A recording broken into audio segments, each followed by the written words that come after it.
Hey folks, Melissa Norris here to talk to you about the best kids gear for Alaska. We'll talk about a general idea of what every kid needs to stay warm and dry in Alaska's outdoors, and I'll share a couple of my favorite items. I'm going to turn it over to my good friend Nellie. Nellie's a superstar outdoor mother of two. Her kids are Mason and Morgan, two really fun, really sweet kids. And they love all things outdoors, and the whole family loves to fish. Hi everybody, I'm Nellie. I am a mom of two young kids and I live here in Anchorage with my husband. And we love to fish and love to be outside hiking and biking and just enjoying this great state we live in. I'm also the Alaska director for Trout Unlimited, and we have a team of 8 here in Alaska that work to take care of the places you love to fish. And a big part of what I get excited about is making sure that families have what it takes and the tools and resources they need to get outside and have fun together. So when Melissa asked me to share a couple of the things that I've learned since becoming a mom about getting outside with kids, I was really tickled, and I'm excited to share that with you today. Things kind of fall into 4 categories for me. 1 is being comfortable, 2 is being safe, 3 is making it easy as possible because we're all parents and we're all really busy, and then 4 is really having fun, because that's ultimately what it's all about. So I get a lot of questions on what should kids wear when they're out on the water all day, and in many ways it's not different from if you're out hiking or ice fishing or they're playing outside in the yard all day. But a couple things to keep in mind.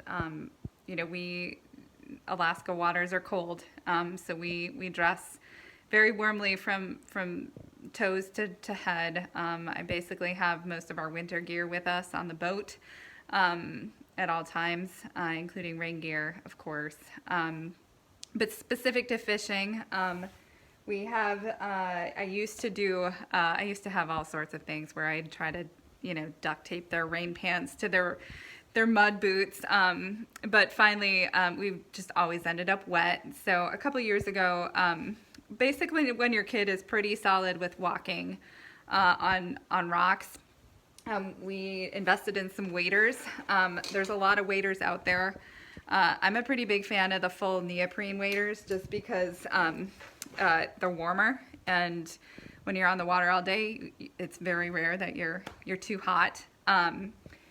This particular brand is Okiwear. They have the built-in boots. For my kids, those work. We usually end up putting a couple layers of socks on there. The neoprene has been pretty durable. We are really hard on them. We probably go through a pair of waders, every year and a half or so. But that kind of matches with the kids' growth rates for the most part. And, we probably put, I don't know, many days on the river, and it's crawling around on gravel bars and in and out of the boats constantly. So we definitely get our use out of them, but they've been a key way of keeping your kids dry, and sometimes they end up wearing their waders even if we're not fishing, because they're a great way to stay dry. A couple of things we found helpful: a really good waterproof raincoat with a sealing zipper helps to keep kids dry, and we wear these in the spring, the summer, and the fall. We throw them. I usually buy my raincoats big so that they can fit over puffy jackets in the shoulder seasons. Okiwear makes these great, and other companies too, but they make these great full body waterproof suits. Not only is it great as rain gear, but it's good for playing in the mud and keeping relatively dry. Good fitting gear is really important for kids. I know many of us know how uncomfortable it is to hike with shoes don't fit, or a jacket that's too short. And I think that's really important for kids too, and it's been really great to see. These are my son's rain pants. Some of the companies adapting the sizes, so you can cut out a seam inside the pants and make sure they last a little bit longer than they would if it was just one size. So it's great to see companies that, if when you drop $50 or $75 or $100 a raincoat or snow pants, they're now making them a little bit longer lasting and comfortable for the kids and functional for the kids. So a couple tips in the comfort department. Thing I wanted to just add as far as both comfort and making things easy is investing in a really good pack of some kind as well, particularly when your kids are young. And it doesn't really matter what kind of pack. I've found that the soft packs that you can get a baby close to you both helps keep them warm, regardless of the temperatures. It makes it easy to feed them. And if you can find a pack that can grow with your kid, that's really helpful. I use this one, which is kind of a back. It can be on the front, it can be on the back.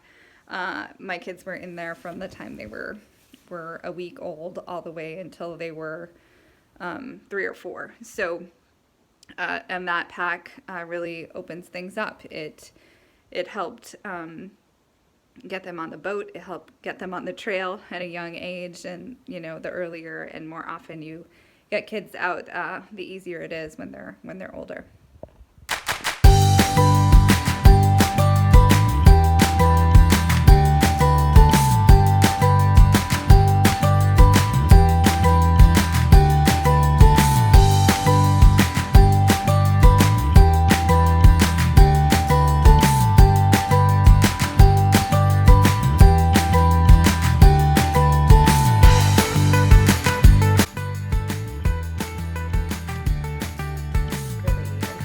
To not make getting outside with your kids a big production. And I am a full-on believer of just getting out your front door and finding fun things to do, even if it's just in your cul-de-sac or on your driveway or right in your own neighborhood. We've had some great adventures over the past few months just right from our front door. If you're going to embark on a longer journey, there are tons. I mean, we're all parents, so we've got our systems. But one thing I'll share that I've found a game changer is whether I'm backpacking or we're going on a river trip and have a bunch of dry bags. I bought these little mesh bags, and each member of the family has one. And this is where we have an extra change of clothes that I end up taking for each person, and I end up hauling that with us pretty much wherever we go, because somebody inevitably gets wet. So we have the full, long underwear, base layers, hats, mittens. We have a full change of clothes for everybody, and we've had to use them quite a bit. But this way it's organized, and you can just, instead of digging through mounds to find an extra sock, you can just pull these bags out and put them right to use. It doesn't have to be complicated, and you don't have to have all the latest gear. It's really just about taking that first step out your front door and having fun. Some gear can be nice, but you don't need that much, and just focusing on those things about comfort and safety, you can get outside easily and have a lot of fun with not a lot of money. A couple of things that I found really helpful in finding gear that's comfortable and safe but doesn't cost a lot is that there's a lot of ways to get really good used kids gear. There's several used gear stores in town, as well as Craigslist and Alaska List and eBay, all great sources for gently used kids gear. We also have a crew of family and friends where we do buy some of the more expensive gear, but it ends up circulating between 4 or 5 kids. So, initially a bigger investment, but you can really get a lot of use out of it over time. And I guess just the last thing is the biggest thing is just getting out and getting outside and having fun, and you don't need a whole lot to do that. Just you and your kids, and a sense of curiosity. We've talked a lot about gear and tips and tricks for getting outside in a fun, easy, and safe way with your kids, but I just wanted to touch a little bit on why it's so important to get your kids outside. One, it's really good for their bodies and minds, and as it's still in the midst of a pandemic, that's really important for kids to have a healthy and fun outlet, and it also gets them out of the house, which is a great thing for everybody. I think it's really good for families too. My husband and I often joke that it's a lot more fun to wrangle kids on the river than it is to wrangle over who gets to do the laundry or cook dinner. So lots of perks there.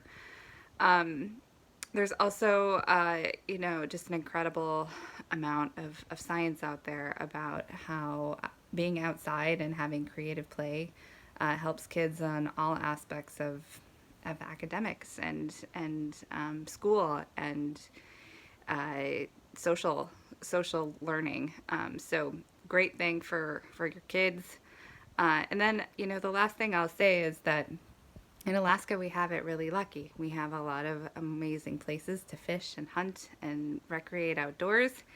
And we want to make sure that the next generation cares as much about the resource and the fish and the wildlife as we do. And in order for that to happen, we have to spark the curiosity and interest at an early age. And I have no doubt if we get our kids outside that they will naturally appreciate the great place we live and want to take care of it long into the future.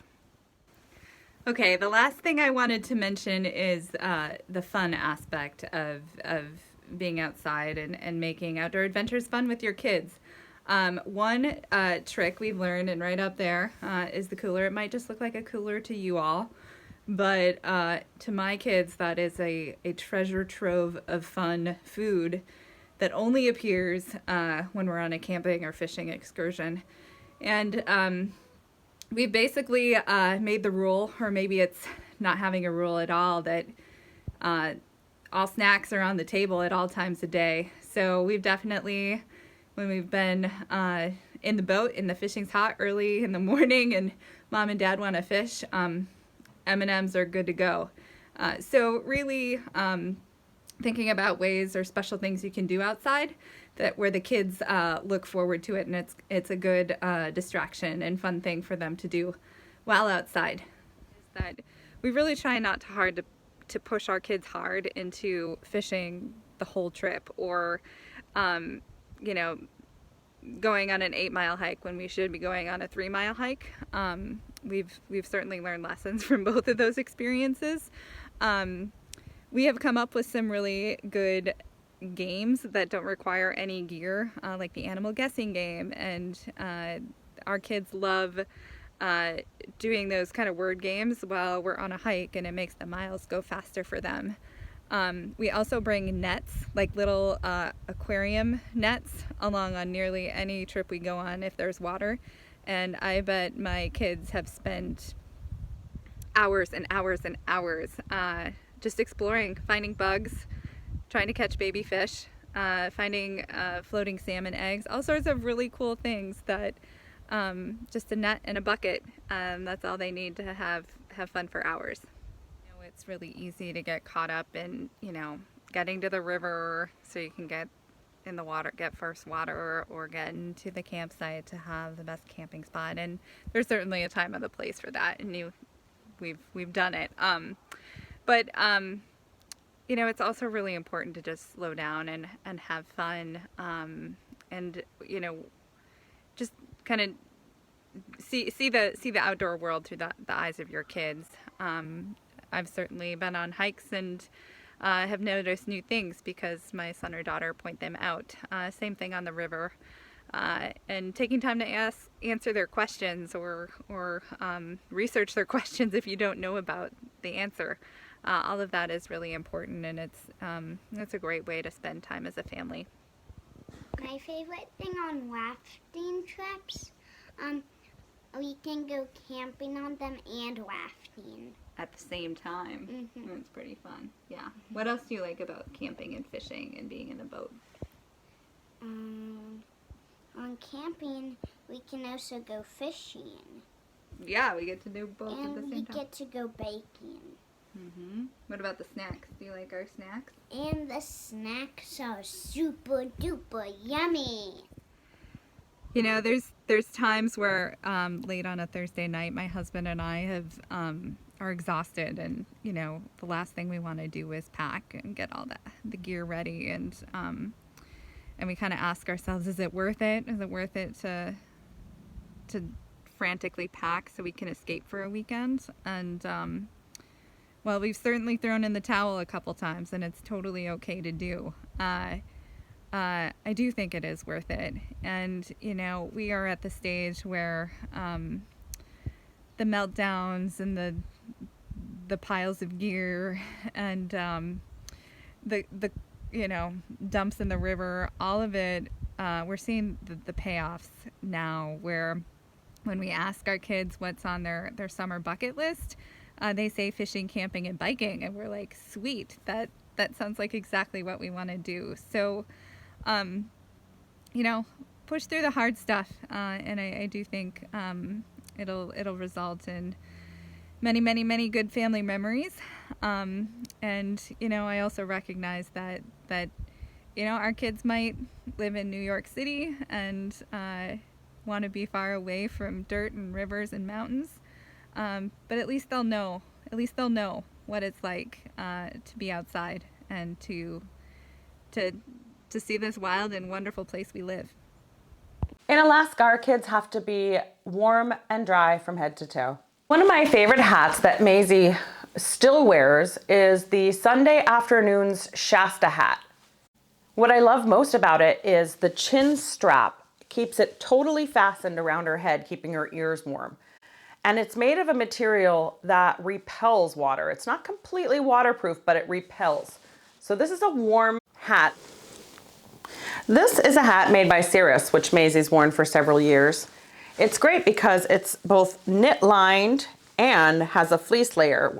It's also very breathable, so playing outside, skiing, ice fishing, this hat is universal for kids in Alaska. Probably my favorite hat of Maisie's is her Kiviat hat that she's had since she was just a little baby. The beauty of Kiviat, or muskox fur, is that it is extremely soft, extremely warm, and it doesn't itch. I love it. I wear it all myself. I got Maisie a Kiviat hat made by my friends at Umingmak in downtown Anchorage when she was just about 1 year old. Kiviat will grow slightly and stretch, so she can still wear it. It's a beautiful hat, and it's heirloom quality that will pass down for generations. So you'll want to keep kids warm layering just as you would yourself. This particular pair is a little bit thicker, more of a mid layer, and it works great under waders or under rain gear on a cooler day, or you can layer it up as this is the base layer and you're going with a heavyweight layer over this for those cooler days. Same principle as with yourself. Some of them that I've tested that I really feel very comfortable are these made by Terramar. We also love Hot Chili's brand base layers for kids. They make a great set. So in the spirit of layering, a vest is always a great option for building up warmth around your kiddo. If it's extra cold, this would be fine just over a base layer top, and it gives nice freedom of movement around the arms for fishing or whatever those little cuties are up to. On a cooler day, 35, 40 degrees, rain, this could go over the base layer, and still have room for a coat and a raincoat. These kids are not getting cold. So this is made by Columbia, and this is just a great all-around piece to have. And this is, we just got this year to test. It looks great. It's from Patagonia, and it's just a lightweight fleece. But again, it's a layering piece. All of these pieces together, it's easy to take one thing off and be at the exact temperature you want to be. Perhaps the most important piece of gear you can have for kids in Alaska is a quality rain suit. Now, there are days when something like this lightweight piece from Eddie Bauer or any number of brands make a nice lightweight rain jacket. So we have days like this in June and July where something like this will be great. If it's a little cooler, you can layer on under this as well. But this will keep them dry from elements until you really see some rain coming down. And then when it comes to fishing or being outside for extended period or playing outside hardcore in the rain, there are a couple rain suits we recommend by both Grundens and Drift Creek Outdoors. So Grundens makes this Weather Watch suit. What I love most about this is the high vis yellow. On a sport fishing boat, on a charter in the ocean, I can always see out of whatever direction where my kid is. And for safety, I just appreciate being able to keep an easy eye on her when I'm fishing and also running a camera. A great piece by Grundens for kids is the Zenith jacket and bibs. And that's more of a rubber material that you'd expect to find in some of their other lightweight gauge sport fishing assortment. It's really